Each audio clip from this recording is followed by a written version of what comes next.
To add a little bit of whimsy to the space a couple of videos ago, we made this lamp. Very cute, very much whimsical, but not enough. Today I want to focus a little bit on this space, however, maybe parts of the space that you're currently not seeing. Last week I made this. This is an old scarf from my sister, and I needle felted some folk motif on it, and I want to make a pillowcase out of it. Now I also want to stab another part of this black scarf and make some more folk motif for another pillowcase, because I have 2 stray pillows that can go in this chair. Another thing that is clearly in need of whimsifying is this poof/storage solution. This used to be the poof that we used in our living rooms. It is very sun-bleached, so the perfect canvas for me just to play around, right? Let's turn these, well, in my eyes, boring and black items into very colorful, whimsical, fun ones. Do you know that moment that you're so excited to start a project that you don't actually check if your microphone is on? That is what happened here. I am telling you in this clip that I have gathered all my materials to the kitchen because it's warm over there. I have some of my own hand-dyed wools, but also some of the previous needle felting wool that I have. And I also bought some extra needles and a handle for my needle that will just be a little bit more comfortable to work with. I think that's what I said. Yeah. Oh yeah, I also got a new stabbing foam mat thingy. Just a quick look at what I did last week off camera. I'm sorry, but I was with my friends. As you can see, of course, did you expect anything else? It's abstracted folky flowers. I just love this motif in any shape or form. So I made 3. I also made some animals and another flower. That's a first pillowcase. And today, as I said, we're making another one. This pillowcase design, however, is very much inspired by folk motifs that are not part of my culture. These are more Scandinavian, Baltic, Eastern European motifs. And today I actually want to do a little bit of a deep dive in folk art motifs that are much more Flemish and or Dutch.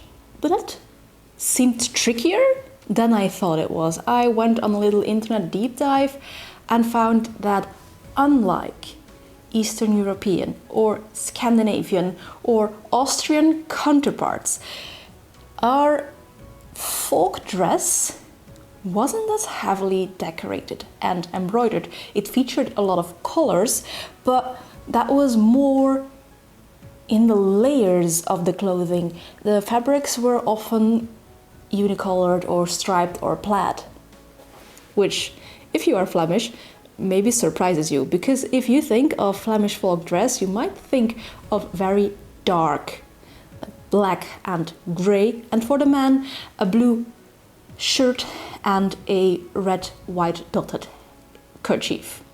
That is late 19th century and early 20th century folk dress. I don't know the exact reasons why we shifted to that, but earlier folk dress was much more colorful. I am going to show you some pictures of a folk group from my, I'll say, birth region. It's not the region I currently live in. So as you can see, much more colorful. What was also a popular folk dress item was a neusdoek. Those featured floral motifs but were often copies of paisley patterns. I kept searching and searching for stuff that was typically Flemish and or Dutch, and I could use as inspiration for motifs that I want to put on the second pillowcase and also on the poof. And then I had a really weird brainwave, because one of the articles that I read said that it was very typical, and maybe even the most typical thing about Flemish folk art is the ceramic seals that they used to imprint on bread and pudding and butter. which led me to a whole another idea, which was probably a lot more conceivable for me to find inspiration from, because the pictures are more ubiquitous on the internet, and that's something that is very typical Flemish and Dutch: speculaasplanken, the boards, the cutout boards with which they make speculaas, cookies, biscuits. That is so typically Flemish and Dutch, and they feature some of the most wild and gorgeous motifs. So I'm going to be inspired by speculaasplanken today.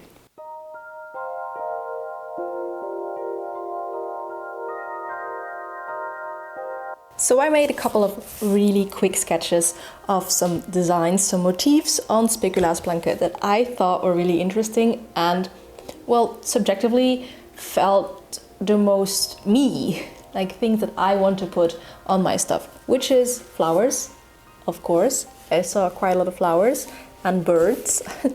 There were a lot of very silly roosters. There is some fruits, and what is most common actually in these speculaas molds, these speculaasplanken, are people.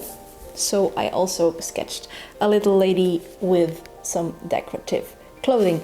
Now, the most common person you can find on a speculaasplank, and if you are Flemish, Dutch or certain regions of Germany, you will not be surprised when I say that that is Saint Nicholas. Speculaas is actually a traditional cookie, a traditional biscuit for us around Saint Nicholas Day. So yeah, I've got some sketches that I quite like. Now let's transfer them onto first the scarf. I think for the scarf I'm going to go, well, the pillowcase, I'm going to go for like the smaller sketches, like maybe the little bird and the flowers, because that's also what I did on the other one. So really quickly, with some tailor's chalk, I mapped out what I wanted to do. I wanted a small bird in the middle, I want 2 flowers over here, and I think I want the apples or cherries, whatever they are, over here, and then a blueberry over here.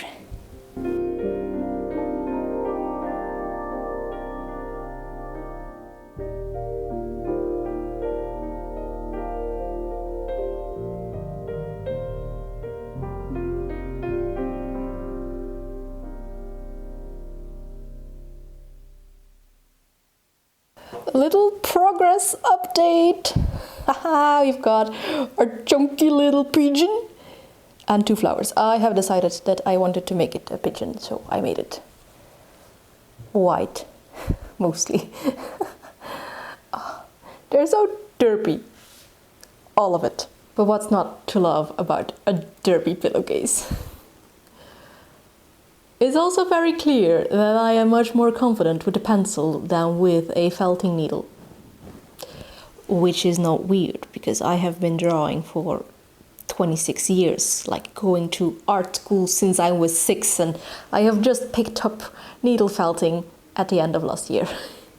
But oh my god, this is the derpiest pigeon!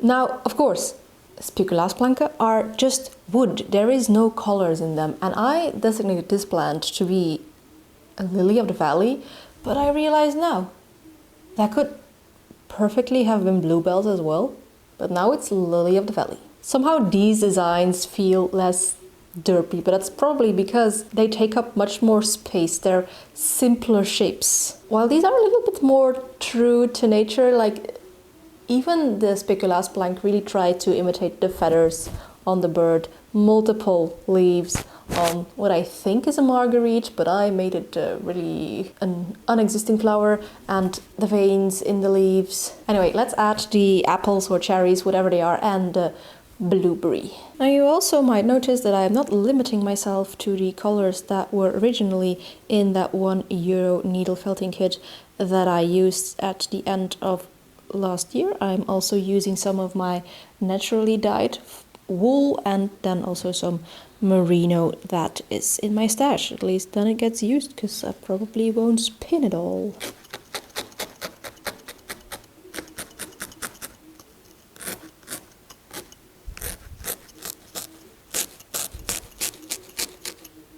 Ta-da! A derpy flower, bird, berries, pillowcase front is done. Now before I sew this scarf into 2 pillowcases, I think we should first needlefelt the poof.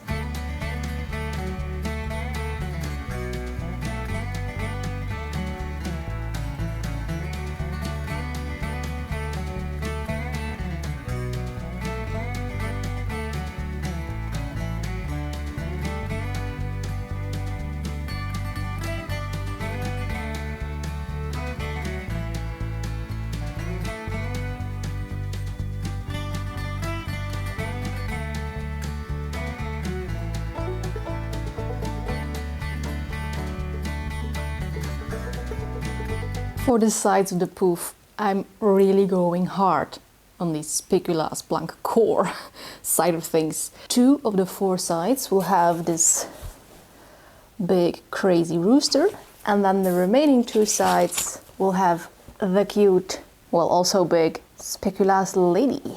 Let's make hashtag speculaasplanken core a thing. This poof, by the way, is of course not wool. This is a sturdy canvas material, and this is why my stabbing sounds so violent.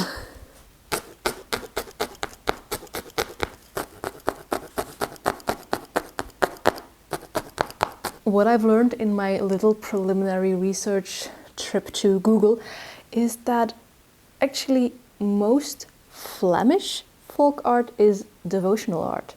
It's people making little shrines to their favorite saints and stuff, and little chapels on the road that are decorated. That's actually the most common type of Flemish folk art. It's devotional art. And as I said, even with the speculaasplanken, Saint Nicholas is the most common popular depiction. Flanders nowadays is a very secular region, but that did not always used to be the case.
For the pièce de résistance, the lid of my poof, I just went ham on flowers. This is once again more the Scandinavian or Baltic, aesthetic.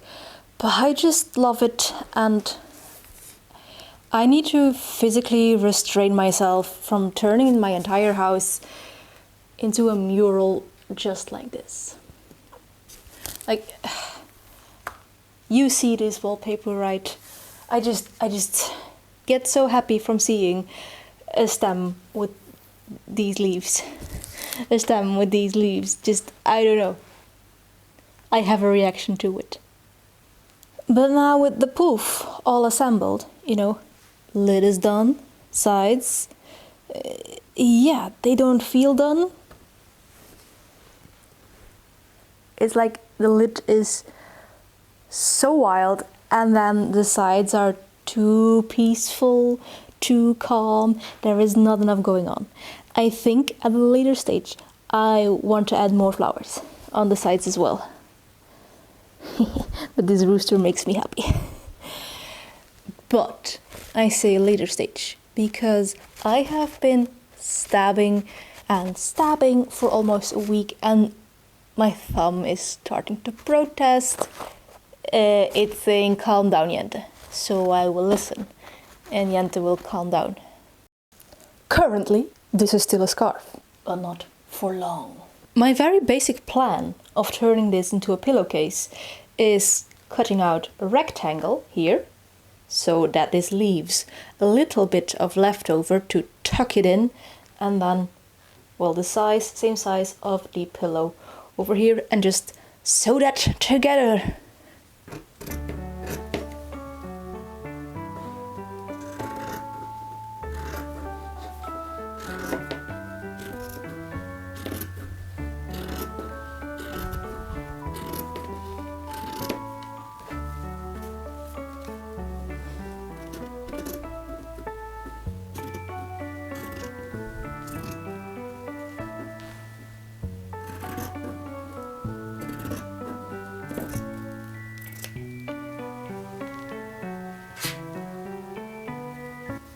Now, as this is very cheap fabric, not to fast fashion shame my sister, but yeah, this is Primark, so very cheap. It's going to fray. It's just going to fray. I'm going to overlock all of my pieces before I sew them together.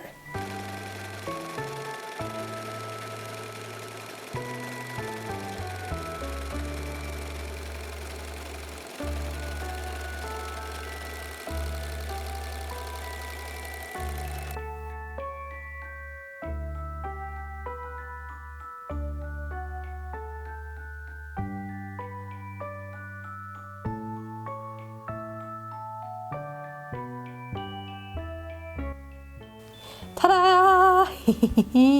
2 folky pillows. Oh yeah. Lessons learned for next time: don't work so close to the edge. Like, my bee over here is really on the edge. Same with my lily of the valley and the blueberry. But other than that, aren't these just amazing? When there is sunlight again, I will show you the final reveal.